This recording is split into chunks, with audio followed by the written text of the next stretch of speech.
매년 우리가 한 해를 시작할 때마다 어떻게 시작할까, 또 어떻게 할까, 또 어떻게 살까, 무엇을 목적으로 삼을까, 우리의 이러한 주제들에 대해서 지금 한 3년째 계속 이제 4년째 나눠가고 있습니다.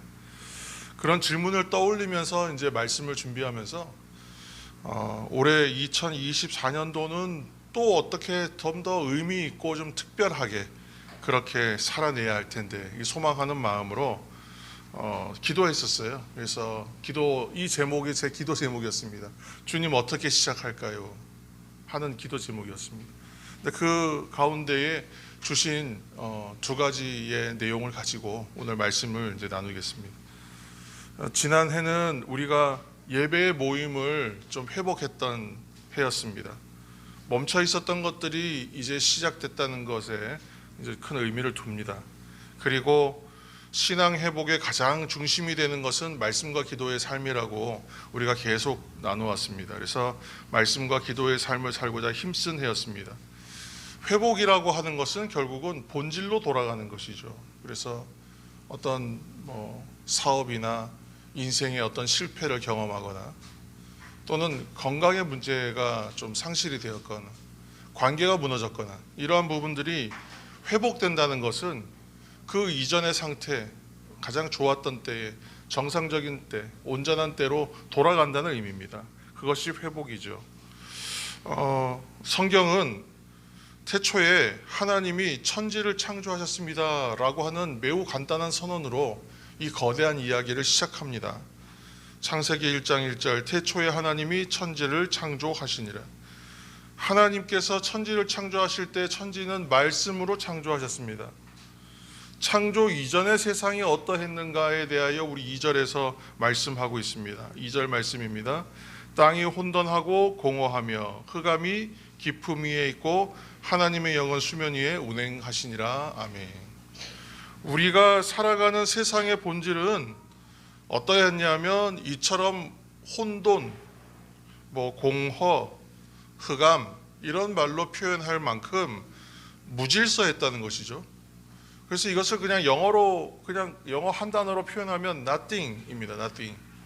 nothing은 그냥 아무것도 없습니다잖아요. 또 달리 말하면 아무것도 아닙니다 이기도 합니다. 아무것도 없었다.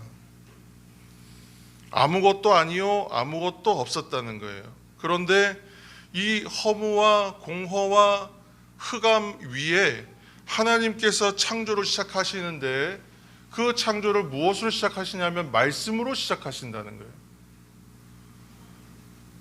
1장 3절입니다. 하나님이 이르시되 빛이 있으라 하시니 빛이 있었고 1장 6절입니다. 하나님이 이르시되 물 가운데에 궁창이 있어 물과 물로 나뉘라 하시고 제가 지금 1장의 말씀 두 곳을 읽었는데 왜 이 말씀을 읽었냐 하면 하나님이 이르시되 이렇게 시작하잖아요. 그래서 하나님께서 말씀하시니까 하나님께서 말씀으로 이르시되 옛날 표현은 가라사대 그랬잖아요. 하나님께서 말씀하시니까 있었다는 거예요. 그 이전에는 없었죠. 없었던 곳에 없었던 것이 말씀하시니까 있었다, 생겼다는 말씀입니다.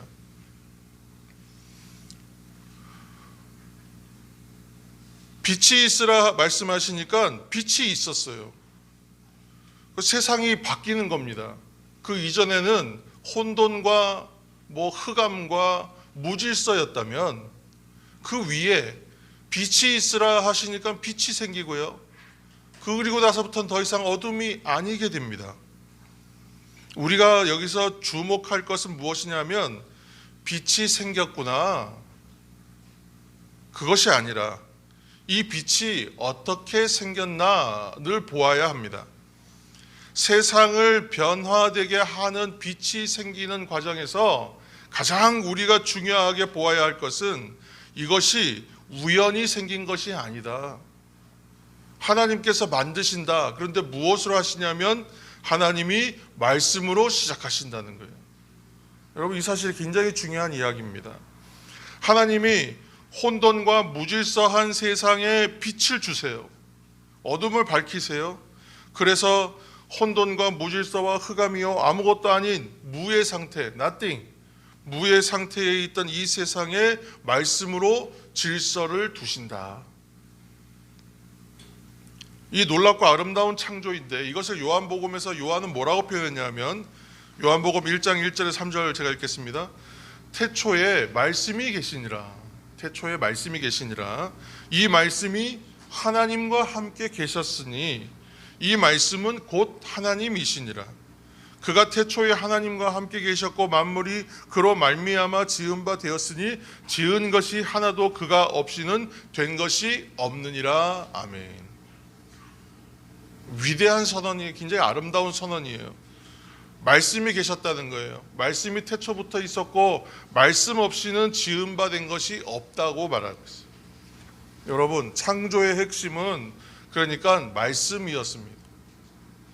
이처럼 말씀으로 하나님께서 세상을 창조하세요. 그리고 하나님께서 우리를 흙으로 인간을 지으시죠. 창세기 2장 7절 말씀 제가 읽겠습니다.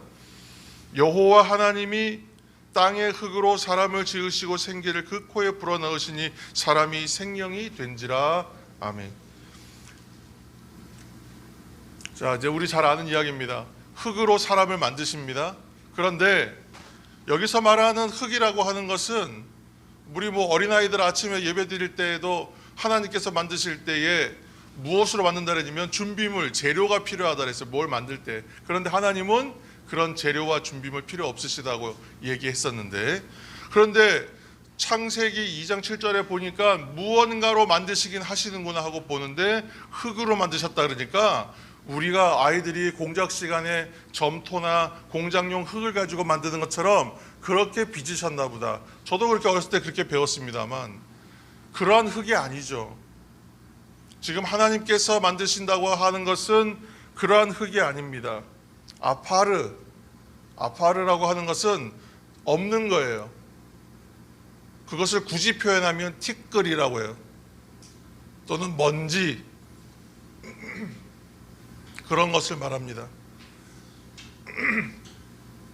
우리가 하나님께서 흑암과 혼돈의 상태에서 빛을 말씀으로 만들어 질서를 시작하시는 것, 그것과 아파르, 아무것도 아니고 존재감도 없었던 먼지와 티끌과 같은 무질서한 것들을 모아서 하나님께서 인간을 창조하시는 것도 질서를 부여하시는 거죠.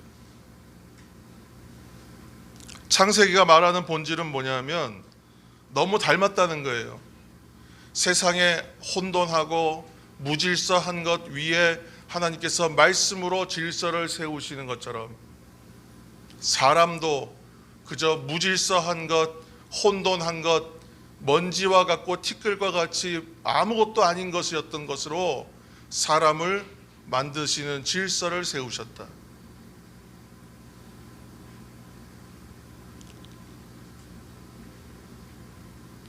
사람의 본질과 세상의 본질이 같다는 거예요. 그 뿌리는 동일한 성격이다는 거예요. 무질서요, 혼돈이요, 흑암이었어요. 그런데 그 안에 질서가 세워지는 것은 말씀을 통해서 세워진다. 그래서 오늘 성경 곧 말씀입니다. 이 말씀이 우리 손에 이 쥐어져 있는 성경이 왜 중요한가? 성경을 많이 읽어야 은혜를 받기 때문에 성경이 중요한 것, 그렇게 말하기에 앞서서 이 성경을 우리 손에 쥐어주신 이 말씀이 우리에게 본질적으로 얼마나 중요한 것인가를 창세기는 이미 말씀하고 있다는 거예요. 창세기의 첫 시작에는 천지창조의 이야기만 있는 것이 아니에요. 그 안에 무질서하고 혼돈하고 아무것도 아니었던 상태를 하나님께서 질서를 세우신다. 거기에 하나님께서 뜻을 부여하시기 시작하시는 거예요. 말씀으로 하신다는 거예요. 아무것도 아니었던 존재를 사람이라는 존재로 생명으로 만드시는 과정에서 하나님께서 하시는 것은 말씀으로 질서를 세우신다는 거예요. 말씀으로 우리를 지으셨다는 것입니다. 그래서 성경 하나님의 말씀은 중요해요. 새해를 시작하면서 하나님 어떻게 시작할까요? 무엇으로 할까요? 기도하는 가운데에 떠오르는 것은 한 가지뿐이었어요. 말씀으로 하는 것이다. 어떻게 살까요? 하는 질문 앞에서도 성경책만 보이더라고요. 우리가 하나님의 말씀인 이 성경을 붙잡을 수밖에 없는 이유, 이 성경을 읽어야 하는 이유도 여기에 있습니다. 하나님이 말씀하시는 순간 세상은 공허해서 질서가 잡혔고 혼돈 가운데 있었던 세상에 소망이 부여되었고 죽음에서 생명이 드러났어요. 그것처럼 창세기 1장을 통해서 우리에게 주시는 말씀의 내용이 바로 이것입니다. 하나님께서 이르시되 말씀하시니까 빛이 있으라 하실 때에 빛이 있었다. 이처럼 우리들은 이거는 조건이 없습니다. 무조건 하나님의 말씀 성경으로 살아야 하는 존재라는 것을 이미 창세기부터 증언하고 있습니다. 왜 그런가? 우리의 본질도 세상처럼 혼돈이었기 때문에 그래요. 무질서였기 때문에 그래요. 공허함이었기 때문에 그래요. 그래서 말씀 읽지 않고 말씀으로 살지 않으면 인생이 공허할 수밖에 없는 거예요. 그 이유가 다 그 안에 있습니다. 얼마나 많은 사람이 극단적인 생각을 하고 극단적인 생각을 매일 하면서 사는지 우리는 알 수 없습니다. 인생에 힘들고 어려운 문제를 겪으면 급전직하하고 말아요. 세상에 가장 높은 자리, 가장 인기 있는 자리, 가장 빛나는 자리에 있던 사람들도 그 인생이 한번 미끄러지고 나면 그러면 끝이 없는 나락으로 떨어지는 것을 모두가 경험하게 됩니다. 다행히 그곳에서 다시 일어나는 사람도 있지만 일어나지 못하고 그냥 그렇게 인생을 극단적인 결단으로 끝내는 사람들도 있습니다. 얼마나 안타깝습니까? 왜 그렇습니까? 사람의 이 존재와 이 본질 자체가 본래부터 공허함이었기 때문에 그렇습니다. 그 공허함을 말씀으로 하나님께서 세워놓으셨는데 그러니까 그 말씀으로 본질을 채우지 않으면 공허할 수밖에 없는 거예요. 다 아시는 이야기겠지만 이것은 성경을 읽어야만 하는 이유이고 우리 성도들은 우리가 설명하지 않아도 당연히 성경을 읽어야 되는 사람들입니다. 왜냐하면 성경을 읽어야만 살 수 있기 때문에 그래요. 성경에 있는 이 말씀 없이는 살 길이 없기 때문에 그렇습니다. 모든 그리스도인들이 그래서 성경 66권 이 1189장의 성경을 1년을 시작할 때 또는 어떤 특별한 날에 새로운 결단으로 내가 한번 일독하고 읽어내리라 또는 이 다 묵상해내리라. 어떤 분은 혹시 모르겠습니다. 전체 이 성경을 내가 암송해 보겠다 하시는 분도 있는지는 모르겠습니다. 아마 필사하시겠다는 분도 있을 겁니다. 그렇게 묵상하기를 소망하지만 정말로 1년이 다 지나도록 실천을 하시는 분은 그보다는 많지 않다는 거예요. 그런데 우리는 최근 몇 년간만 둘러보아도 새벽 시간에 읽은 방식으로만 해서 우리는 이미 1독을 마쳤고 이제 곧 2독을 마칩니다. 그리고 내일부터는 우리가 특별 새벽 기도를 통해서 말씀과 기도로 시작하고자 하는 성도들의 결심을 더 굳건하게 하려고 합니다. 저는 지금 말씀과 기도라고 했습니다. 여러분에게 오늘 이 주일 말씀과 함께 새벽 기도회를 건면해 드리는 것은 우리가 성도로서 사랑담은 교회라는 교회로서 바로 서고 든든히 서가려면 말씀과 기도로 이루어져야 하기 때문에 그렇습니다. 요한복음 3장 11절 말씀입니다. 제가 읽겠습니다. 진실로 진실로 내게 이르노니 우리는 아는 것을 말하고 본 것을 증언하노라. 그러나 너희가 우리의 증언을 받지 아니하는도다. 아멘. 진실로 진실로 내게 이르노니 우리는 아는 것을 말하고 본 것을 증언한다. 예수님께서 니고데모에게 거듭남에 대해서 설명하실 때에 말씀하시면서 이 말씀을 하셨습니다. 어떻게 말씀하셨냐면 우리는 아는 것을 말하고 본 것을 증언한다. 예수님의 제자들은 하나같이 주님의 증인들이었습니다. 증인은 이처럼 자신이 체험하고 경험하여 아는 것을 말하고 본 것을 말하는 사람이죠. 주님을 전하고 증언함에 있어서 감동이 있는 것으로만 해야 하고 특별하고 무슨 신비한 체험을 간증해야만 주님을 증거하는 것은 아니에요. 사람들이 딱 들었을 때에 복음의 진리를 모르더라도 귀가 번쩍 뜨이고 눈이 번쩍 뜨일 만한 놀라운 사건들이나 체험들을 이야기하면 좋겠지요. 효과가 있겠지요. 들을 만한 이야기이겠지요. 그러나 그렇게 이야기해야만 간증이 되고 증언이 되는 것은 아니라는 것이죠.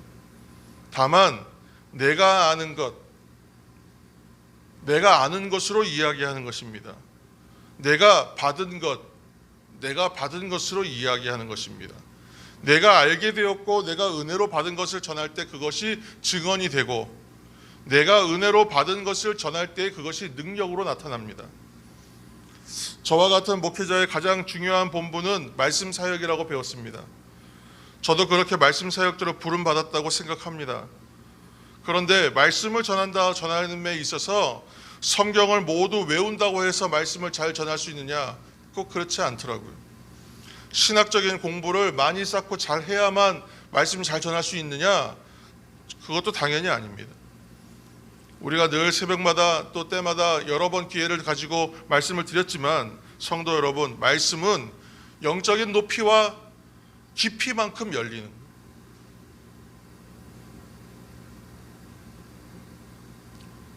신학대학과 신학대학원 과정을 마치기 위해서도 상당한 성경을 읽어야 됩니다. 많이 읽는 사람들은 아마 100독 할 겁니다. 요약본으로 읽는 사람들은 200독도 할 겁니다. 근데 그렇게 많이 읽는다고 해서 그냥 설교가 되고, 그렇게 많이 읽는다고 해서 말씀을 다 이해하는 것이 결코 아니라는 거예요. 말씀은 영적인 높이와 깊이만큼 열려요. 눈높이 학습과 같아요. 영적인 수준이 깊어지면 깊어질수록 더 많이 열리는 겁니다. 알면 알수록, 은혜가 깊으면 깊을수록 더 열립니다. 이 말씀은 누구나 시작하지만 완성이나 졸업은 없다는 거예요. 그래서 내가 이만하면 됐다가 없어요. 계속 읽어야 하고 계속 깊이를 더해가야 됩니다. 우리의 마지막 호흡이 다할 때까지 열어주시기를 은혜로 구하면서, 또 구하면서 깊이를 더해가는 것이 바로 말씀 사역이고 말씀에 대한 이해입니다. 하나님의 말씀으로서 성경을 가까이 하는 것으로 이 한 해를 시작하시기를 예수님의 이름으로 축원합니다. 또 선포된 말씀으로서 설교를 잘 들으셔서 또 시작하시기를 바랍니다. 우리가 성경을 읽을 때에 반드시 해야 할 것이 있어요. 성경을 읽을 때 성경이 영적인 깊이와 높이만큼의 어떠한 이해를 통해서 말씀이 우리에게 들어온다면 반드시 거쳐야 되는 과정이 바로 기도하는 거예요. 여러분 가운데 기도해보지 않은 분은 없을 것이지만, 기도는 하나님과의 영적인 대화와 교통의 시간입니다. 기도는 우리를 하나님과 밀접한 관계로 인도하는 통로입니다. 하나님은 영이시잖아요. 우리도 영적인 존재로 만드셨잖아요. 생명을 우리에게 부어주셨기 때문에. 그러므로 영이신 하나님과 대화하고 교통하는 기도를 통해서 우리가 그 거룩함과 영적 충만의 자리로 나아갈 수 있습니다. 그리고 성경은 하나님의 계시의 말씀이요, 인스퍼레이션, 하나님의 영감으로 쓰여진 책. 하나님 주시는 영감으로 쓰여졌어요. 그냥 창작한 것이 아닙니다. 그 얘기는 하나님의 성경을 읽을 때 지식이나 분석이나 어떤 해석의 방법으로 읽는 것이 아니라는 거예요. 물론 도움은 돼요. 성경의 배경을 알고 문학적 양식을 이해하고 또 그 안에 원어를 좀 분석하고 그러면 보이지 않는 것들이 더 수월하게 넓게 보이는 건 사실입니다. 그러나 그 안에 있는 진정한 깊이 있는 의미는 깨달을 수 없어요. 다 풀어놓은 글을 보아도 이해가 안 됩니다. 그런데 놀라운 것은 기도하면서 읽으면 풀려요. 기도하면서 읽으면 풀려요. 기도하면서 읽으면 하나님의 말씀의 깊이가 얼만큼이라고 우리는 크기를 잴 수는 없지만 나의 영적인 넓이와 깊이와 이해만큼 하나님께서 열어주시는 것을 경험하게. 또 놀라운 것은 뭐냐면 또 1년 후에 또 몇 년 후에 또 때가 되어서 같은 본문을 보면서 다시 설교하기 위해서 읽으면 또 그때와는 다른 이해와 다른 색깔로 말씀이 보인다는, 얼마나 신기한지 모릅니다. 그래서 기도하면서 마치 시험해 보는 것처럼, 테스트해 보는 것처럼 기도하면서 같은 본문을 하는 거예요. 지난 연말에만 해도 저는 갈라디아서 4장에 있는 말씀으로 새벽부터 송구영신 예배, 주일 예배에 이르기까지 그 말씀을 여러 번 풀었습니다만 그때마다 다른 색깔로, 그때마다 다른 이해와 관련으로 하나님께서 열어주시는 경험했어요. 기도하는 가운데에 하나님께서 풀어주시는 그 말씀의 은혜가 여러분과 저 가운데 있으시기를 예수님에는 축원합니다. 성경은 하나님의 계시의 말씀이고 영감으로 기록했기 때문에 기도와 함께 읽을 때 이해되고 분별되는 거란 말씀입니다. 그런데 신앙생활 하면서 기도하지 않는다, 기도하긴 하는데 형식적으로 하고 기도하는데 응답받지 못하는 기도한다, 신앙생활이 너무 메마르지 않아요? 너무 힘든 것입니다. 거룩한 하나님에 대한 체험이 없기 때문에 그렇습니다. 기도의 시간이 없으면 당연히 하나님을 영적으로 체험하는 일과 영적인 깊이를 더해갈 수가 없습니다. 그러니까 영적인 체험이 없으면, 이러한 영적인 어떠한 감동과 채워짐이 없으면 당연히 기도하지 않게 되죠. 의지로 하는 것은 한계가 있으니,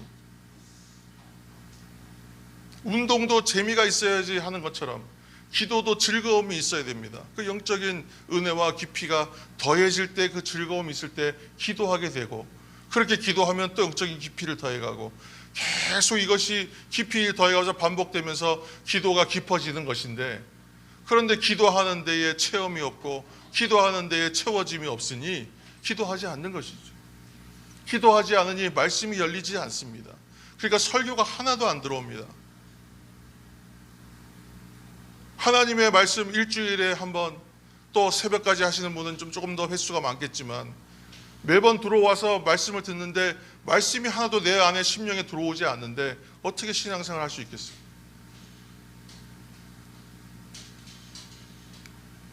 초대교회에서는 사도들이 그래서 이 기도하는 일에 전념하겠다고 7 집사 세워서 교회의 사역을 다 그들에게 일임해 버립니다. 그리고 목회 사역, 곧 말씀과 기도하는 사역에만 전념하기 위해서 모든 일을 일임해 버려요. 그만큼 중요한 거예요. 내가 영적인 흐름과 영적인 기둥이 되겠다고, 내 교회의 영적인 흐름을 이어내는 사람이 되겠다고 작정하시는 분들은 그렇게 하나님의 뜻 안에서 기도하시는 분들이 되기를 축복합니다. 내일부터 이제 함께 하실 특세에는 찬양으로 시작해서 말씀 읽기와 묵상과 설교와 찬양, 그리고 성령 안에서 드리는 중보와 간구의 기도, 모두가 종합편으로 있는 시간입니다. 우리는 사실 사랑다문 교회의 새벽기도회는 매일이 특세입니다. 사실은. 그렇지만 내일부터 시작되는 특세에는 좀 더 특별한 새벽기도회로 하겠다. 왜 특세겠어요? 한 해의 시작을 말씀과 기도로 시작하기 때문에 그 의미를 담아서 특세라고 하는 거예요. 매일이 특별한 새벽기도회예요. 그렇지만 신년 첫 주에, 우리가 두 번째 주지만 이제 신년 첫 주라고 우리가 작정하고 특세로 열어내는 이유는 말씀과 기도로 이 한 해를 시작하겠다, 이 의미를 담았기 때문에 특세라고 이름한 것입니다. 특세 기간은 여러분들에게 권면을 드립니다. 되도록이면 성전에 하루라도 오셔서 참여하시기를 부탁을 드립니다. 물론 실시간도 열어놓을 것입니다. 그러니까 새벽에 참여를 놓치신 분들은, 현장에 오시기 힘든 분들은 꼭 그 시간에 온라인으로 참여하시길 바랍니다.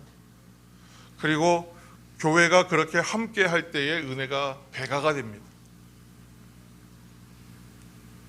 성도 여러분, 우리가 성경을 읽고 하나님의 뜻을 중심 삼아 말씀대로 살려고 노력한 시간들이 있잖아요. 그 시간들은 결코 헛되지가 않아요.